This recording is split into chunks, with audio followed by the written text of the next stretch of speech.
অনেকের কাছে নির্মম স্বৈরশাসক ভ্লাদিমির পুতিন, আবার একজন ঠান্ডা মাথার কৌশলী হিসেবেও পরিচিত আন্তর্জাতিক অঙ্গনে।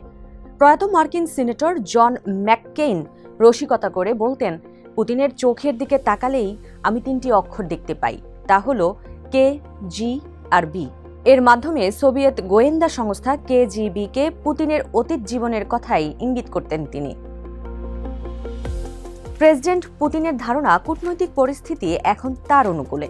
যুক্তরাষ্ট্রের সঙ্গে সম্পর্কের উন্নতি এবং যুদ্ধক্ষেত্রে সাফল্য দুটোই তাকে দিচ্ছে এই আত্মবিশ্বাস। কিছু বিশ্লেষকের মতে পুতিনের নিজের অবস্থান থেকে সরে আসার কোনো কারণ নেই, কারণ এখনও দনেৎস্কের অনেক এলাকা রাশিয়ার দখলে। রাশিয়া চায় দখল করা সব অঞ্চলকে আন্তর্জাতিকভাবে রাশিয়ার অংশ হিসেবে স্বীকৃতি দেওয়া হোক। পাশাপাশি ইউক্রেনের সেনাবাহিনীকে দুর্বল করে ফেলা এবং ন্যাটোতে ইউক্রেনের সদস্যপদ স্থায়ীভাবে বন্ধ করাও পুতিনের প্রধান দাবি। বর্তমান পরিস্থিতিতে কয়েকটি সম্ভাব্য পথ সামনে রয়েছে। এর একটি হলো মার্কিন প্রেসিডেন্ট ডোনাল্ড ট্রাম্প ইউক্রেনকে এমন একটি যুদ্ধবিরতিতে রাজি করানোর চেষ্টা করতে পারেন যা ইউক্রেনের জনগণের কাছে গ্রহণযোগ্য নাও হতে পারে। এমন চুক্তিতে ইউক্রেনকে নিজের কিছু ভূখণ্ড ছেড়ে দিতে হতে পারে। ভবিষ্যতে রাশিয়ার আগ্রাসন ঠেকানোর মতো শক্ত নিরাপত্তা নিশ্চয়তা এতে নাও থাকতে পারে। ইউক্রেন এই প্রস্তাবে সম্মত না হলে অথবা রাশিয়া আপত্তি তুললে যুদ্ধ থেকে সরে দাঁড়াতে পারে যুক্তরাষ্ট্র, এমন ইঙ্গিতই দিয়েছেন ডোনাল্ড ট্রাম্প। তিনি আরও ইঙ্গিত দিয়েছেন, ইউক্রেনকে রুশ ড্রোন শনাক্ত করা বা রাশিয়ার জ্বালানি স্থাপনায় হামলার জন্য মার্কিন গোয়েন্দা তথ্য সরবরাহ বন্ধ করা হতে পারে। ট্রাম্প প্রশাসন নিরাপত্তা কৌশল বলছে, যুক্তরাষ্ট্রের জন্য রাশিয়া কোনো বড় হুমকি নয়, বরং মস্কোর সঙ্গে সম্পর্কের ভারসাম্যের পরামর্শ দেওয়া হচ্ছে ওয়াশিংটনকে। এই প্রেক্ষাপটে ইউক্রেনের জন্য যুক্তরাষ্ট্রের সমর্থন নিয়ে দেখা দিয়েছে ধোঁয়াশা। এখন প্রশ্ন হচ্ছে, যুক্তরাষ্ট্র সরে দাঁড়ালে কেমন প্রতিক্রিয়া দেখাতে পারে ইউক্রেন, ইউরোপ অথবা চীন? ইউরোপ এখন যুদ্ধবিরতির প্রস্তুতি নিচ্ছে। কোলিশন অব দ্য উইলিং নামে আন্তর্জাতিক একটি জোট গঠন করে তারা ইউক্রেনকে রাশিয়ার সম্ভাব্য আক্রমণ থেকে রক্ষার সামরিক সাহায্য এবং দেশ পুনর্গঠনের জন্য অর্থ সহায়তা দেওয়ার পরিকল্পনা করছে। অবশ্য যুদ্ধের জন্য ইউরোপকে প্রস্তুত থাকার পরামর্শ দিচ্ছেন কেউ কেউ। তারা শুধু সাময়িক সাহায্যের পক্ষে নয়, ইউক্রেনের হয়ে রাশিয়ার বিপক্ষে সম্ভাব্য দীর্ঘ যুদ্ধের জন্য প্রস্তুত থাকার পরামর্শ তাদের। ইউক্রেনকে ড্রোন ও ক্ষেপণাস্ত্র থেকে বাঁচাতেও ভূমিকা রাখতে পারে ইউরোপ। এই লক্ষ্যে ইউরোপিয়ান স্কাই শিল্ড নামে পরিকল্পনাও রয়েছে এই ব্লকের। কেউ কেউ আবার বলছেন, সীমান্ত পাহারায় সহায়তার জন্য ইউরোপীয় সেনাদের পশ্চিম ইউক্রেনে মোতায়েন করা যেতে পারে, যাতে সম্মুখ লড়াইয়ে আরও মনোযোগী হতে পারবে ইউক্রেনের সেনারা। তবে রাশিয়াকে উস্কে দেওয়া বা যুদ্ধ আরও ছড়িয়ে পড়ার আশঙ্কায় এমন বেশিরভাগ প্রস্তাবই নাকচ করা হয়েছে। রাশিয়ার ওপর নিষেধাজ্ঞার চাপ বাড়ছে, দেশটির অর্থনীতি ধাক্কা খাচ্ছে। মুদ্রাস্ফীতি 8% বেশি, সুদের হার 16%। এর নেতিবাচক প্রভাব পড়েছে সার্বিক অর্থনীতিতে। একদিকে বাজেট ঘাটতি বড় হচ্ছে, বিপরীতে অর্থনৈতিক প্রবৃদ্ধিতে ধীরগতি লক্ষণীয়। Peace and conflict resolution evidence প্ল্যাটফর্মের এক প্রতিবেদনে বলা হয়েছে, রাশিয়ার অর্থনীতি এখন যুদ্ধ চালানোর পক্ষে যথেষ্ট শক্তিশালী নয়। 2022 সালে যুদ্ধ শুরু হওয়ার সময়ও তা দুর্বল ছিল, কিন্তু এখন পর্যন্ত এই পরিস্থিতি ক্রেমলিনের ভাবনায় বড় পরিবর্তন আনতে পারেনি। কারণ অনিবন্ধিত জাহাজে তেল পরিবহনের মতো নানা উপায় বের করে নিষেধাজ্ঞা অনেকটাই এড়িয়ে যাচ্ছে রাশিয়া।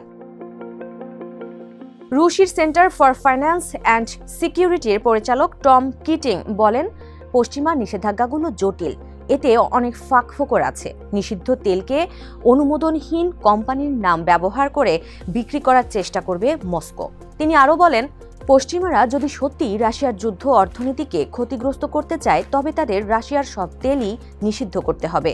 যেসব দেশ এখনও তেল কিনবে তাদের উপর করা দ্বিতীয় স্তরের নিষেধাজ্ঞা আরোপ করতে হবে। ইউক্রেনের ক্ষেত্রে তারা আরও বেশি সেনা ও সামরিক শক্তি সংগঠিত করতে পারে। ইউক্রেনের সেনাবাহিনী ইউরোপের রাশিয়ার পর দ্বিতীয় বৃহত্তম এবং প্রযুক্তিগতভাবে সবচেয়ে উন্নত। তারপরও সীমান্ত রক্ষায় হিমশিম খাচ্ছে তারা। 4 বছরের লড়াই চলার পর ইউক্রেনের সেনারা ক্লান্ত। অনেকেই ছেড়ে যাচ্ছে সেনাবাহিনী। এক্ষেত্রে সেনাবাহিনীতে নিয়োগের নিয়ম শিথিলের পাশাপাশি সুযোগ সুবিধা আরও বাড়াতে পারে ইউক্রেন সরকার। বর্তমানে ইউক্রেনে 25 থেকে 60 বছর বয়সী পুরুষদেরই যুদ্ধের জন্য প্রস্তুত থাকতে হয়। কম জন্মহার আর বিপুল মানুষ বিদেশে থাকায় জনসংখ্যার সংকটে রয়েছে ইউক্রেন।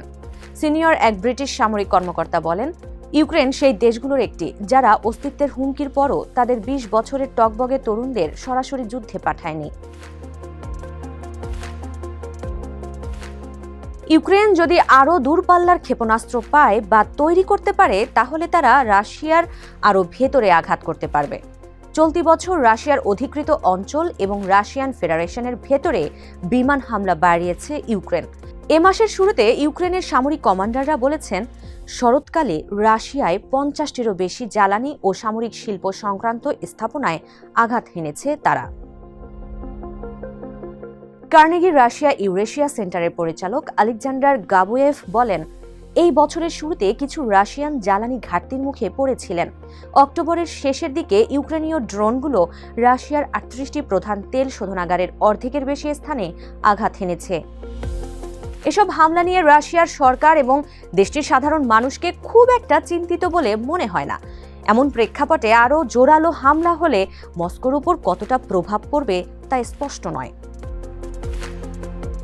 অস্ট্রেলিয়ার সাবেক মেজর জেনারেল ও centre for strategic and international স্টাডিজের ফেলো মিক রায়ান বলেন, গভীরে হামলা কোনো জাদুকরের বুলেট নয়, এগুলো গুরুত্বপূর্ণ সামরিক প্রচেষ্টা।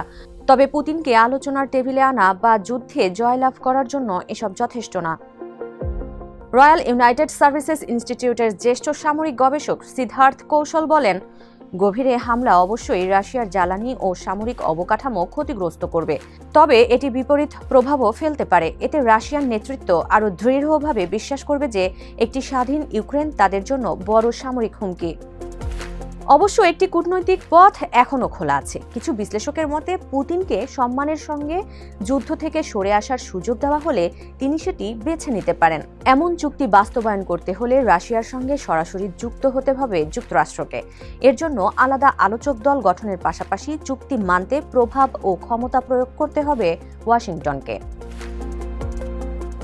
বিশ্লেষক থমাস গ্রাহাম বলেন, রাশিয়ার ওপর যুক্তরাষ্ট্রের শক্তিশালী মানসিক ও কূটনৈতিক প্রভাব কাজে লাগাতে হবে।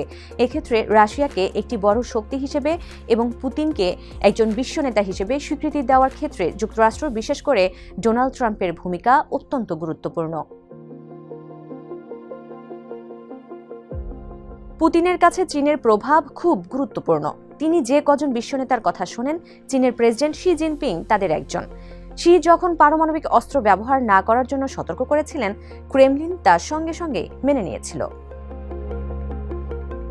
রাশিয়ার যুদ্ধ চালানোর সক্ষমতা অনেকটাই চীনের কাছ থেকে পাওয়া এমন পণ্যের ওপর নির্ভর করছে যেগুলো বেসামরিক কাজের পাশাপাশি সামরিক কাজেও ব্যবহার করা যায়। তাই বেইজিং যদি মনে করে যে এই যুদ্ধে তাদের আর কোনো স্বার্থ নেই, তবে তা ক্রেমলিনের সিদ্ধান্ত ও মনোভাবের ওপর শক্ত প্রভাব পড়তে পারে।